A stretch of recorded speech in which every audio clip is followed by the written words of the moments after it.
વાર્તા છે એક રણુજાવાળા રામાપીર અને ચકલી બહેનની. અને આ વખતે ચકલી બહેને ચીકણી માટીની મૂર્તિ બનાવીને વેચવાનો ધંધો ચાલુ કર્યો હોય છે. અરે મૂર્તિ લઈ લો, મૂર્તિ!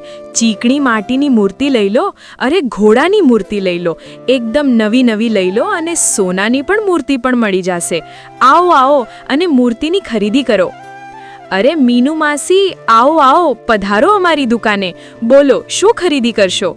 ઘોડાની મૂર્તિ ખરીદશો શું તમે મીનુ માસી? બોલો. અરે નાના ચકલી બહેન, હું તો બસ મારા ઘરે જ જતી હતી, પણ અચાનક તમારી દુકાન પર નજર પડી તો જોવા માટે હું આવી ગઈ. ચકલી બહેન, મૂર્તિ તો સારી બનાવી છે, સરસ ચમકી રહી છે, જાણે કે ડાયમંડ ચમકી રહ્યો હોય એવી. સારું ચકલી બહેન, મૂર્તિ તમે વેકો. હું જાઉં છું હવે મારા ઘરે. હું પણ મૂર્તિ લેવા આવીશ, પણ પછી. આમ એટલું બોલીને મીનુ માસી નીકળી જાય છે. અને આમ બીજી બાજુ કાગડાએ પણ મૂર્તિની દુકાન ખોલી હોય છે અને ખૂબ જ ભીડ જોવા મળે છે કાગડાના દુકાને તો. અરે આવો આવો, પધારો અમારી દુકાને. બધા જંગલના પક્ષીઓ, રંગબેરંગીઓ મૂર્તિ ખરીદો. કાગડાભાઈ ગણપતિની મૂર્તિ બનાવીને લાવ્યા છે. ખરીદો પક્ષીઓ, ખરીદો મૂર્તિ. અરે એકદમ વેજબી ભાવમાં જ વેચવાની છે આપણે. તમે ચિંતા નહીં કંઈ કરતા, આપી જ દેવાની છે. મું માંગી કિંમતે આપી જ દેવાની છે. બોલો પોપટભાઈ. અરે કાગડાભાઈ, ગણપતિ બાપ્પાની મૂર્તિ સારી બનાવી છે તમે તો. હો, તમારા હાથમાં જાદુ છે હો કાગડાભાઈ. કેમ કે આખા જંગલમાં કોઈએ આવી ચમકદાર મૂર્તિ નથી બનાવી હો કાગડાભાઈ. વાહ! અને ચકલી બહેને પણ મૂર્તિ બનાવીને વેચે છે હો. રામાપીરના ઘોડાની મૂર્તિ બનાવીને વેચવાનો ધંધો ચાલુ કર્યો છે. ચાલો કાગડાભાઈ, એક મૂર્તિ મને પેક કરીને આપી દો. ઘરમાં મૂર્તિ મૂકવા લઈ જવી છે મારે. આપો મને મૂર્તિ. અરે હા હા પોપટભાઈ, આટલી ઉતાવળ કેમ? શાંતિ રાખો. ચા પાણી મંગાવું, ચા પાણી કરો અને શાંતિ રાખો. હું તમને મૂર્તિ પેક કરી આપું. બેસો તમે. અને તમે કહો છો કે ચકલી બહેને જંગલમાં મૂર્તિની દુકાન ખોલી છે? શું આ વાત સાચી? મને તો લાગતું જ નથી કે ચકલી બહેન મૂર્તિ બનાવી શકે. કેમ કે કેટલો સમય લાગે એક મૂર્તિ બનાવવામાં? ચકલી બહેન તો આપણા જેવી મૂર્તિ ન બનાવી શકે. બોલો બુલબુલભાઈ, બનાવી શકે ચકલી બહેન? અરે નાના કાગડાભાઈ, તમારી તો વાત જ ન થાય. તમારા હાથમાં જે મૂર્તિ બને એની વાત જ અલગ છે. જાણે કે ચાંદ ઉપરથી નીચે આવી જાય તો પણ વખાણ કરીએ એટલા ઓછા જ છે કાગડાભાઈ. તમારા ચકલી બહેનનું કંઈ ના આવે તમારી કલાકારી આંગળ હો કાગડાભાઈ. કેમ કે આખા જંગલમાં તમારી ચર્ચા ચાલી રહી હોય છે કે કાગડાભાઈ કેવી મસ્ત મજાની મૂર્તિ બનાવે છે. કોઈ પણ કાગડાભાઈ જેવી મૂર્તિ ન બનાવી શકે હો કાગડાભાઈ. અરે બુલબુલભાઈ, બસ કરો. કેમ કે તમે વખાણ કરો એટલા ઓછા જ છે. કેમ કે કાગડાભાઈને વિશ્વાસ છે પોતાના ઉપર કે આપણું કામ બોલે.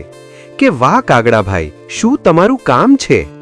અરે એટલું જ નહીં, જે 500 પાટણમાં રાણકી વાવ છે તેમાં જે મૂર્તિઓ છે એ પણ મેં જ બનાવી છે.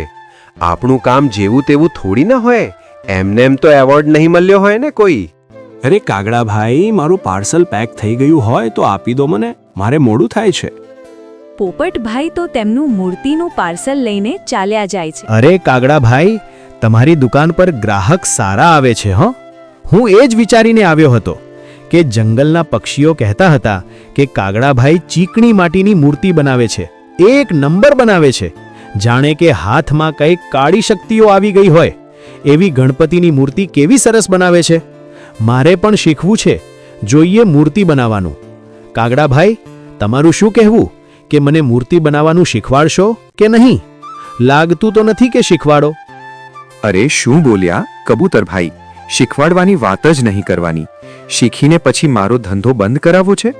આ લ્યો તમારું મૂર્તિ પાર્સલ લઈને નીકળી જાઓ કબૂતરભાઈ. કબૂતરભાઈ પણ તેમનું પાર્સલ લઈને નીકળી જાય છે. કાગડાભાઈ, મારું પાર્સલ પણ પેક કરીને આપી દો ને, જેમ કે કબૂતરભાઈ લઈને ગયા એમ. અરે બુલબુલભાઈ, શાંતિ રાખો, શાંતિ. હું કંઈ ભાંગી નથી જવાનો, એટલા માટે શાંતિ રાખો. આ લ્યો તમારું પાર્સલ પેક થઈ ગયું. આ લ્યો તમારું પાર્સલ. આમ બુલબુલભાઈ પણ નીકળી જાય છે પાર્સલ લઈને. અરે વાહ, આજે તો મારે સારો ધંધો થયો છે. અને આવીને આવી જ રીતે મારો ધંધો ચાલુ રહેશે તો હું બહુ જ જલ્દી પૈસાવાળો બની જઈશ. મારે હજી સારી મૂર્તિ બનાવવી પડશે.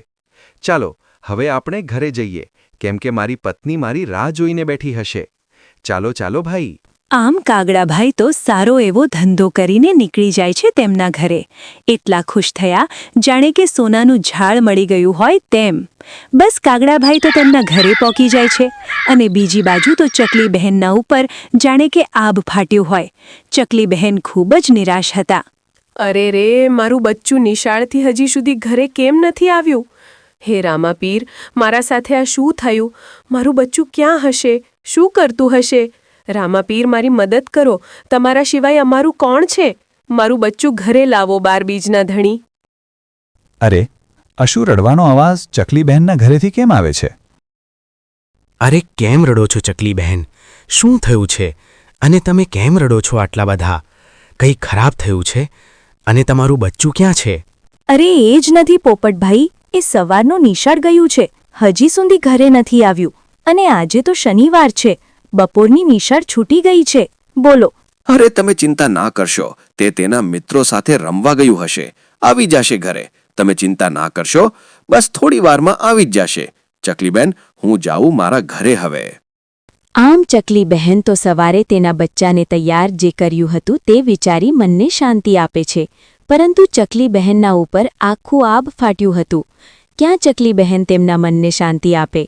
આમ ચકલી બહેનનું બચ્ચું સવારે ઘરેથી નીકળી જાય છે અને ઊંચા ઊંચા વાદળોના સાથે જંગલમાં થઈને મજાથી જતું જ હોય છે. પરંતુ કોની નજર લાગી જાય છે?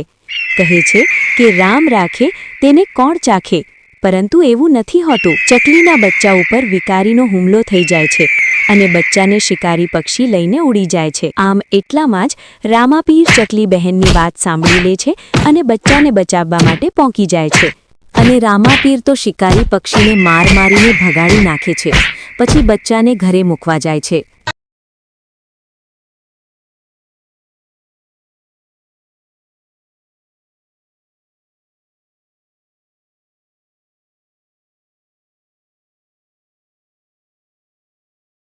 ચકલીના બચ્ચાને ઉતારીને પાછા તરત જ ચાલ્યા જાય છે.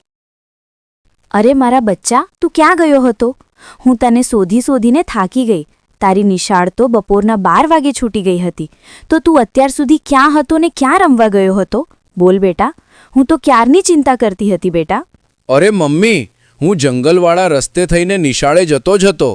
પણ મમ્મી, હું જેવો નિશાળે પહોંચ્યો ને નીચે ઉતર્યો એટલામાં જ શિકારી પક્ષીએ હુમલો કરી નાખ્યો.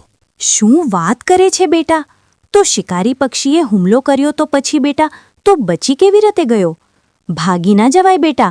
પછી શિકારી પક્ષીએ તેને ક્યાં લઈને ગયું હતું? તું પાછો કેવી રીતે આવ્યો બેટા? બોલ. અરે મમ્મી, ખબર નહીં કોણ આવ્યું હતું. ઘોડાની સવાર હતા અને લીલા કપડાં અને હાથમાં ભાલો હતો. એમણે મને બચાવ્યો અને ઘરે મૂકી ગયા.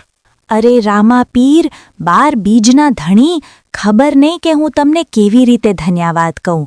તમે મારું એક જ વાર કહેવાથી કામ કર્યું. હે રામાપીર, હું તમારી બીજ ભરવા આવીશ રામાપીર. ચકલી બહેન પહોંચી જાય છે. આટલી મોડી રાતના કેમ એકલા બહાર બેસી રહ્યા છો? કેમ કઈ ચિંતામાં બેઠા છો કે શું? આટલી બધી ઠંડીના પણ બહાર બેસી રહ્યા છો? અરે નાના ચકલી બહેન, હું તો ખાલી એમ જ બેઠો છું.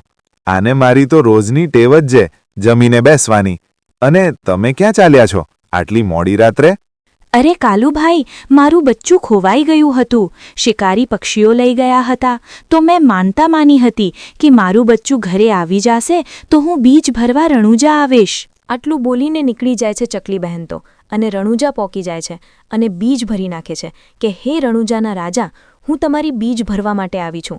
તમે મારા બચ્ચાને બચાવ્યું હતું ને, એની માનતા કરવા આવી છું. રામાપીર બસ આમ ચકલી બહેનને તો બીજી ભરીને માનતા પૂરી કરે છે. બસ મિત્રો, વિડીયો સારો લાગ્યો હોય તો ચેનલને લાઇક સબસ્ક્રાઇબ કરી રાખજો, કેમ કે નવો વિડીયો આવે તો જોવાની મજા આવી જાય.